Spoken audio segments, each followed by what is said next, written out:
میں نے پڑھا ہے کہ حضرت موسیٰ علیہ السلام کے چہرے پر اتنا نور آ گیا تھا، اس 70,000 پردوں سے گزرتا ہوا نور جب کوہ طور پہ آیا اور جناب موسیٰ پہ آیا تو آپ کے چہرے پہ ایسا نور آ گیا، اس کے بعد ان کے چہرے کو کوئی بندہ ٹکٹکی باندھ کر دیکھ نہیں سکتا تھا۔ اللہ کے انوارات تجلیات کی بات کر رہا ہوں، اور جب یہ انوارات تجلیات رسول اللہ صلی اللہ تعالی علیہ وآلہ وسلم کے سینے میں جب آئے ہوں گے تو پھر اس سینہ عطر کی کیا بات ہوگی، وہ اس چہرہ والضحا کی کیا بات ہوگی، اور اس چہرہ والضحا کے صدقے جب اللہ کے محبوب کی امت کے دل کے اندر جب یہ انوارات اترتے ہیں تو اس دل کی کیا حال ہوگی، اس دل کی کیا کیفیت ہوگی۔ اس دل کی طرف میں آپ کو دعوت دیتا ہوں کہ اپنا دل اس نور سے منور کر لیں، اپنا دل اس اللہ کی محبت سے منور کر لیں، اپنے دل سے کدورتوں اور نفرتوں کو نکال کے اللہ کی محبت کو منتقل کر لیں، پھر آپ کا دل دل نہیں رہے گا، عرش معلیٰ بن جائے گا۔ آپ کے دل کا طواف یہ دنیا کے بندے نہیں، آپ کے دل کا طواف اللہ کے فرشتے کرنا شروع کر دیں گے۔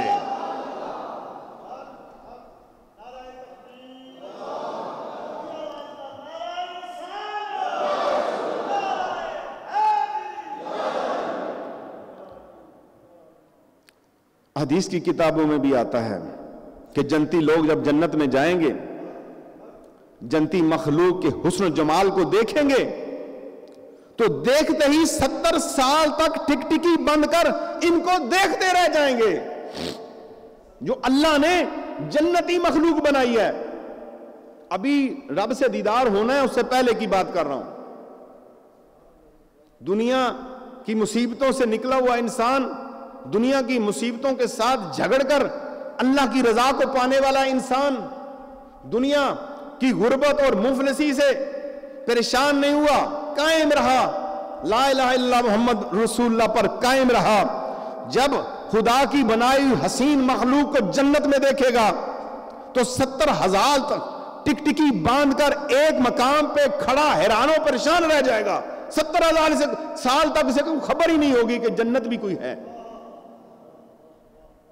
حور و غلامہ کا اتنا نظارہ ہوگا تو انہیں دیکھ کر ایسا معلوم ہوگا کہ کوئی چمکتا ہوا موتی ہے، اور اس موتی کی چمک کے اندر اس طرح گم ہو جائے گا تو اسی کے اندر کھو جائے گا۔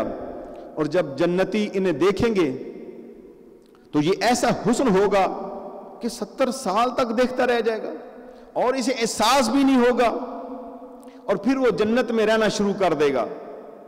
70 سال کے بعد ایک وقت آئے گا، اللہ تعالیٰ پوچھے گا، اے میرے بندو تمہیں کسی اور چیز کی ضرورت ہے؟ عرض کریں گے پروردگار ہمیں ساری نعمتیں مل گئیں۔ بڑی خاص پوائنٹ کی بات دے رہا ہوں، بڑی ضرورت ہے جو آج کے دور کی، وہ میں بات بتانے لگا ہوں۔ اے میرے بندو تمہیں جنت مل گئی، حور و غلامہ دیکھ لیے، یہ تمہاری نعمتیں تمہیں تقسیم ہو چکی، اب تمہیں کوئی ضرورت ہے؟ مولا سب کچھ مل گیا ہے ہمیں۔ اللہ کہے گا نہیں، ابھی جاؤ تلاش کرو اللہ والوں کو، ان سے جا کے پوچھو، ابھی تمہاری ضرورت ہے۔ پتہ چلا اس مسئلے سے کہ جنت میں بھی علماء حقہ اولیاء کی ضرورت پڑے گی۔ اللہ کہے گا جاؤ میرے ان بندوں کے پاس جو خوبصورت میناروں کے نیچے اللہ کو ابھی بھی سجدے کے اندر پڑے ہوئے ہیں، ابھی بھی اللہ کے ذکر کے اندر ہیں، جنت کو ٹھکرا کے اللہ اللہ کر رہے ہیں۔ جاؤ تلاش کرو، دنیا میں جن کی صحبت اختیار کی، دنیا میں جن کا ہاتھ پکڑا، دنیا میں جن کا دامن پکڑا، علماء کے پاس چلے جاؤ، پوچھو اللہ کہہ رہا ہے ہمیں ابھی کوئی اور ضرورت ہے؟ وہ کہیں گے ہاں ابھی ضرورت ہے تمہیں۔ پھر بات کھلے گی، اللہ کہے گا علماء سے پوچھو، تو جنتی لوگ اولیاء سے رجوع کریں گے، اور پھر اللہ تبارک و تعالی علماء سے فرمائیں گے، اولیاء سے فرمائیں گے، اپنے مقبول بندوں سے فرمائیں گے کہ تمہیں کوئی اور چیز کی ضرورت ہے؟ تو اولیاء فرمائیں گے مالک ابھی ضرورت ہے، جنت کا وعدہ تھا، جنت دے دی، ابھی وہ نعمت ہمیں نہیں ملی جو آپ نے وعدہ کیا تھا، تو اللہ تبارک و تعالیٰ کہے گا وہ کون سی نعمت ہے؟ تو اولیاء کہیں گے مالک تیرے دیدار کی نعمت، مالک تیرے دیدار کی نعمت، تیرے حسن و جمال کی نعمت، تیرے چہرے خوبصورت کی نعمت، تجھے دیکھنے کے لیے تڑپتے رہے، تجھے دیکھنے کے لیے طالب بنے رہے، تیرے دیکھنے کے مشتاق رہے، تیرے دیکھنے کے لیے مٹی میں رل گئے، تیرے دیکھنے کے لیے زخم کھائے، تیرے دیکھنے کے لیے چوٹیں کھائیں، تیرے دیکھنے کے لیے شہید ہو گئے، تیری بارگاہ میں آئے، تجھے دیکھنا چاہتے ہیں جو تیرا وعدہ تھا۔ اللہ رب العالمین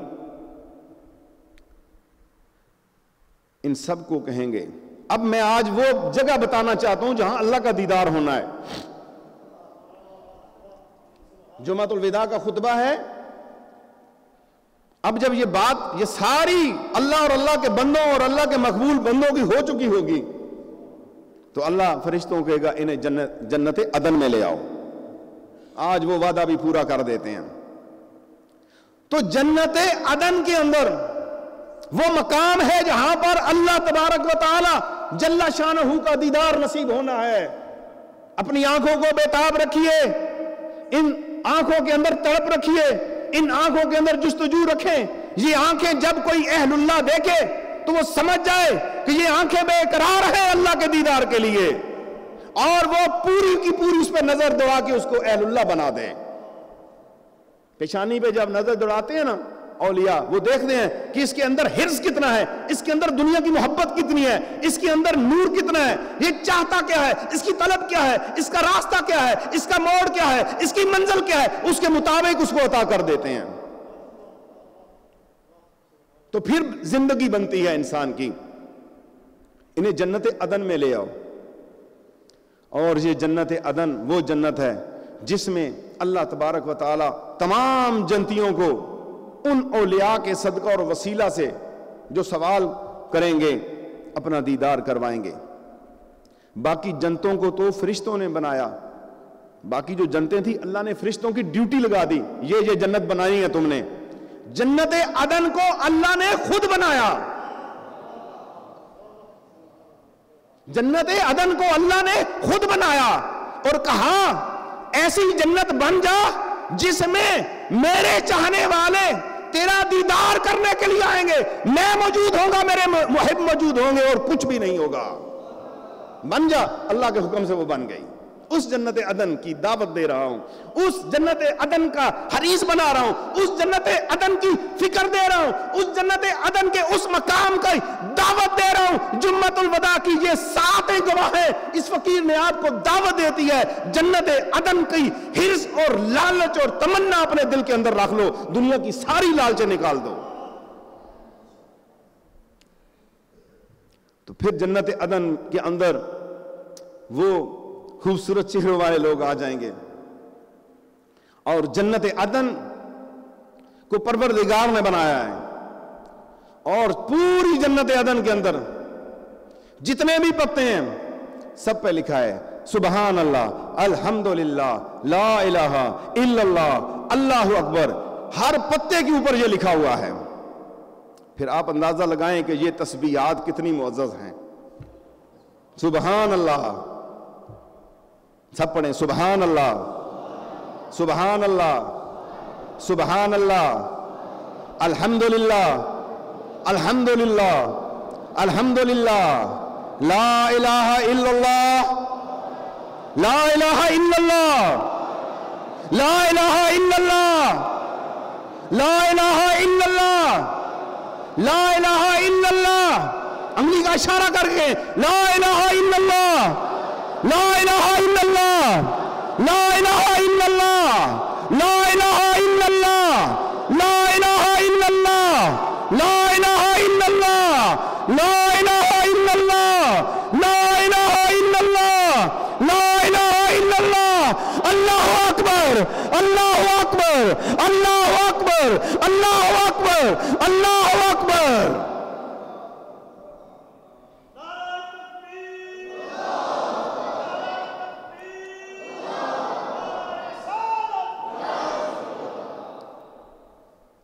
ابھی بات ختم نہیں ہوئی، ابھی تو جنت عدن میں آنے کی دعوت ہے. اور میں بتا رہا ہوں کہ جنت عدن کے جو پتے ہوں گے ان پہ یہ تسبیحات ہیں لکھی ہوئی. اور جب یہ لے لہائیں گے پتے اور ان میں سے جو خوشبو نکلے گی، اس جیسی کوئی خوشبو آج تک بنا نہیں سکا، نہ بنا سکے گا. یہ خوشبو صرف انہیں مسحور کرے گی جو طالب مولا ہیں، اللہ کی ذات کے طالب ہیں. تو پھر یہ تسبیحات کا وہ فیض ان طالبان مولا کو ملے گا. جنت عدن کو خاص طور پر سجا دیا گیا ہے، یہ نہیں کہ اب سجائی جائے گی. جنت عدن جس میں دیدار ہونا ہے وہ جنت انتظار میں ہے. اس جنت کے پتے اور درخت اور اس کے غلام انتظار میں ہے کہ اس جنت میں ان لوگوں نے آنا ہے جنہیں اللہ کا دیدار ہوگا. ہم اس لیے انتظار میں ہیں، ہم ان کا دیدار کریں گے. جنت عدن تو اللہ تبارک و تعالی نے جنت عدن کو خاص طور پر سجا دیا ہے. جنتیوں کو حکم ہوگا اللہ تعالیٰ کے دیدار کے لیے تیاری کرو. اب جنتی کیا تیاری کریں گے؟ ولیمہ شادی پہ جانا ہے، نئے کپڑے سلاتے ہیں. عید آئی، نئے کپڑے سلائیے، اور پھر بازار جاتے ہیں، خریداری کرتے ہیں، اچھے اچھے شوز اور کپڑے پہنتے ہیں کہ ہم نے مہمانوں میں جانا ہے، لوگ دیکھیں گے. اللہ کہے گا میرے دیدار سے پہلے جاؤ تیاری کرو. اب تیاری کیا ہے؟ جنت میں آ گئے، سب کچھ صاف ستھرا کام، ماحول. اللہ تعالیٰ کہے گا اب تیاری کرو.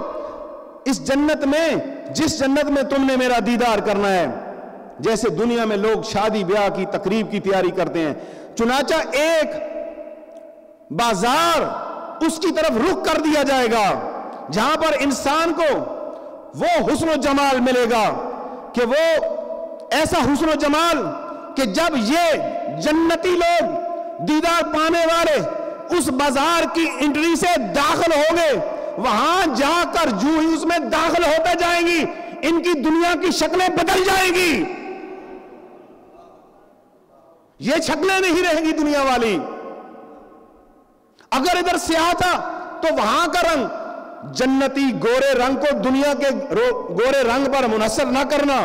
اس کا رنگ ایسا ہوگا کہ اگر یہ دنیا کا انسان اس جنتی چہرے کو جس نے اللہ کا دیدار کرنا ہے اگر دیکھے تو یہ اندھا ہو جائے نور سے. جو ہی اس بازار میں جائیں گے تو ادھر جا کے صورتیں بدل جائیں گی.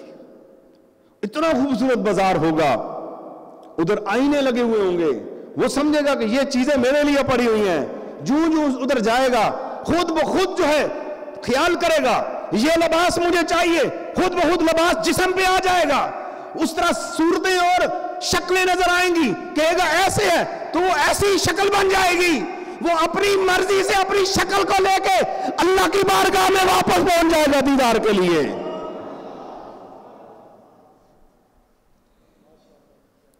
تو پھر اس دنیا پہ پھر فتح ہم آ رہی دنیا دھوکے والی زندگی کے اندر. تو پھر اس طرح تیاری اس کی مکمل ہوتی ہوئی، اپنی تیاری کو مکمل کرتا ہوا، اور خوبصورت جسم اور خوبصورت آنکھوں، خوبصورت ناک، خوبصورت بالوں کے ساتھ ہر ایک جنتی دوسرے کو دیکھے گا. وہ کہے گا اتنا حسین و جمیل. وہ اس کو دیکھے گا تو اتنا حسین و جمیل. تو یہ ساری کی ساری چیزیں لے کے وہ واپس جو ہیں ادھر پہنچیں گے خوبصورت. بلکہ حدیث میں اس کے ہونٹوں کا بھی ذکر ہے کہ اس کے ہونٹ اتنے کمال کے ہوں گے دیکھنے والا دنگ رہ جائے گا. ذرا سوچئے تو صحیح، جنتی لوگ اپنے آپ کو کیسا حسین دیکھنا پسند کریں گے. من مرضی کا حسن ملے گا، من مرضی من چاہت کا حسن ملے گا. اے میرے بندو، دنیا میں میرے لیے تڑپتے رہے، آج اپنی مرضی سے حسین بن جاؤ. تمہاری سوچ کو کن کی چابی دے دی ہے، تمہاری سوچ کو میں نے بدل دیا ہے. تم سوچو گے چہرہ اسی طرح بن جائے گا، تم سوچو گے لباس اسی طرح آ جائے گا، تم سوچو گے اسی طرح کی خوشبو تم سے آنا شروع ہو جائے گی. بنانے والے نے تمہاری سوچوں میں قوت ڈال دی ہے، اور اس کے بعد وہ تیار ہو کے بن سنور کے اس بازار سے گھومتے سیر کرتے جنت عدن میں آئیں گے۔ یہ بازاروں میں، یہ پارکوں میں سیر کے لیے جاتے ہو، بے پردگی ہوتی ہے، چھوڑو ان چیزوں کو، آؤ جنت عدن کے مسافر بنے، آؤ جنت عدن کے مسافر بنے، آؤ جنت عدن کے تلاشی بن جائیں، آؤ اس کے طالب بن جائیں، اس لیے کہ اس میں مولا کا دیدار ہے۔ پھر بن سنور کے اس جنت کے بازار سے نکلیں گے، وہاں دریا کے کنارے ایک بہت بڑا دریا ہوگا، اس میں پانی ہل جل رہا ہوگا، موجیں ادھر سے ادھر جا رہی ہوں گی، پانی کی اتنی خوبصورتی ہوگی، یہ جنتی ادھر اس کو دیکھیں گے، کرسیاں لگی ہوئی ہوں گی اس دریا کے ارد گرد، جنتی لوگ وہاں آ کے بیٹھنا شروع کر دیں گے۔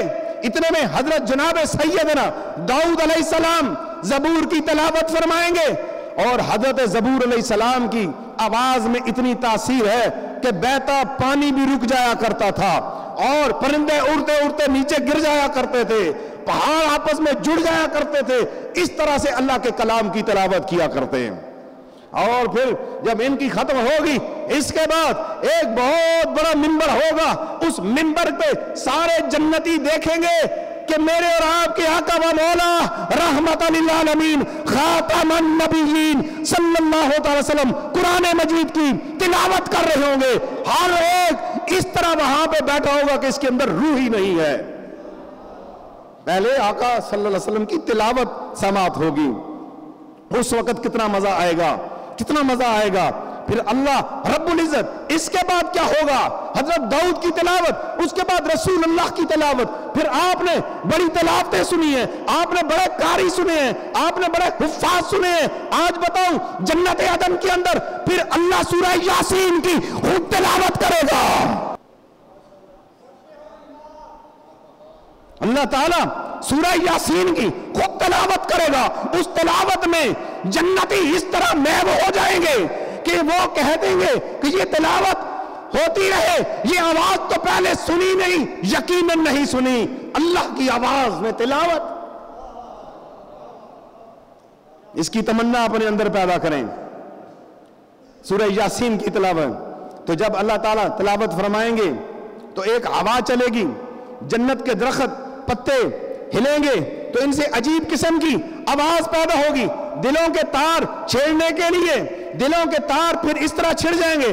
آج آپ بڑے بڑے قاری سنتے ہیں، طبیعت میں عجیب کیفیت طاری ہو جاتی ہے، ذرا سماعت باندھ لیجئے، جنت عدن ہے، انبیاءوں کی کرسیاں لگی ہیں، رسول اللہ تخت و تاج پہ بیٹھے ہوئے اور اللہ تلاوت قرآن کر رہا ہے، اور سننے والوں میں ایک بھی گناہگار نہیں، سارے اللہ کے مقبول ولی ہیں۔ اور عجب کیفیت ہوگی، عجب سما ہوگا، عجب سرور ہوگا، قیامت میں اللہ رب العزت خود اپنا کلام سنائیں گے۔ ذرا سوچیے تو صحیح، اس وقت انسانوں کی لذت کا کیا عالم ہوگا، پھر کیا ہوگا؟ اس کے بعد صدا لگے گی، تیار ہو جاؤ، تیار ہو جاؤ، جس کے تم طالب تھے، اللہ کا دیدار ہونے والا ہے۔ وجوہ یومئذ ناظرۃ الی ربھا ناظرہ، تیار ہو جاؤ، اللہ کا دیدار ہونے والا ہے، اچانک پردے ہٹ جائیں گے اور اللہ کا دیدار پائیں گے۔